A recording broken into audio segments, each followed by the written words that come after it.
Hi guys, and welcome to another quick inform video. So today we're actually looking at a nice topic, very good one too. I've been meaning to make this video for a while and I just haven't had time. Now that I'm actually have some vacation time, I can finally discuss this. So as you guys know, I made a video a long time ago saying that the LG X Power 2 was announced, and they're basically kind of starting to work with it and building all this stuff.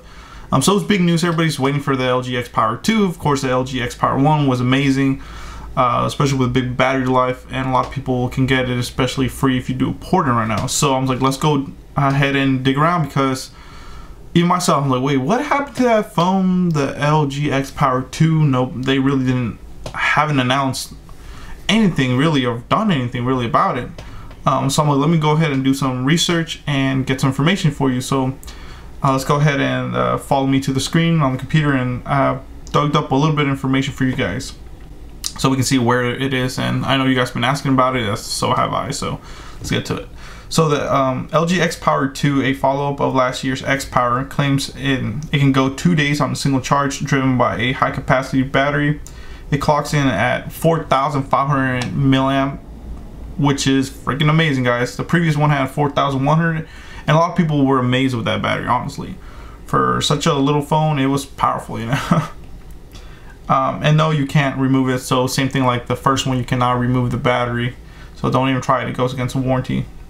So LG claims it can play 15 hours of continuous video and charge up to 50% of its battery in an hour. So what, quick charge maybe? Who knows? Probably. The whole charge should take 2 hours total. So it only makes sense. They're saying 50% in 1 hour, so of course the other 50% is another hour, so 2 hours. Like most other phones, it uses quick charge technology, so bam, there you go. It's like I was saying, quick charge. Of course, such a big battery, you need to charge. It's not cool if you have a big battery and it takes 4 or 5 hours to charge. That's not cool. But what does 2 days mean? A full 48 hours of use or more than 16 to 20? We won't know for sure until we test it ourselves. Same thing, I want to test that battery too. So let's get to it. We did get a chance to see the LG X Power 2 in person. While it's got mostly mid-range specs, the phone was slimmer and lighter than you might expect for a 5.5 inch. So that's another thing. The previous version was, I think, 5.1 inches. This one's 5.5, so it did get a little bit bigger. And otherwise packed hardware that leans towards the higher end of mid-range specs. That includes a 1.5 gigahertz octa-core processor. Now, like my previous video, I still remember, that's what I was saying. The screen got bigger, the battery got bigger, but the processor got smaller, which is not cool, Not at all. The previous version had a 1.8 octa-core processor. This one only has 1.5.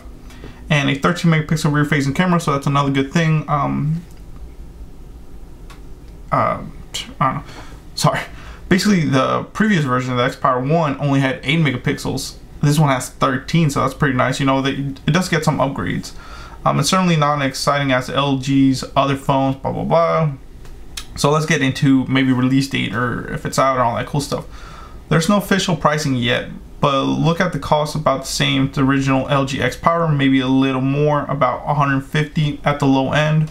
There may be a range with different capacities and chips in the UK that may work out to somewhere in the vicinity of 170 pounds. That price would convert to AU 275. So wow, Jesus.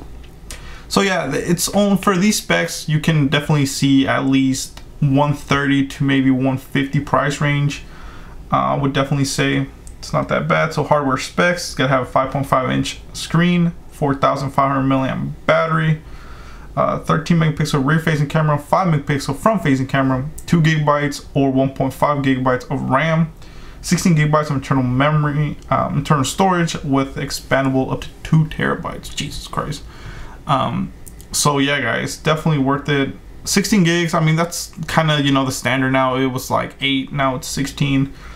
1.5 gigahertz octa-core processor, blah blah blah. Of course, 7.0 Nougat.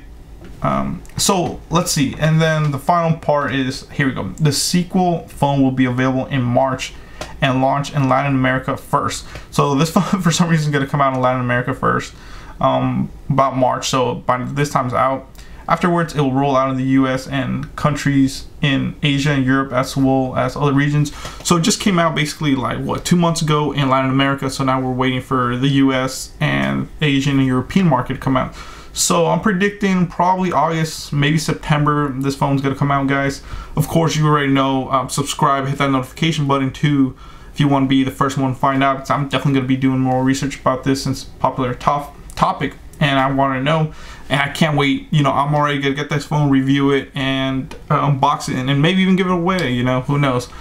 I might be prone to give it away. So yeah, guys, that's some information about it. You know, so basically, it came out already, but we're waiting for the U.S. market, which is us. You know, for it to be released. So hopefully it comes out, and like I said, I can review it on unboxing. What do you think? Are these specs worth the price that you're thinking? What price do you think it is? And are you gonna get it? I know I might get it just for that big battery life, honestly, because the first one did pretty good, amazing job. So yeah, guys, Dragon Warfare sign off. Please comment, rate, subscribe for a lot more informative videos, news, reviews, and all that cool stuff. Why not? And giveaways. So yeah, guys, thank you.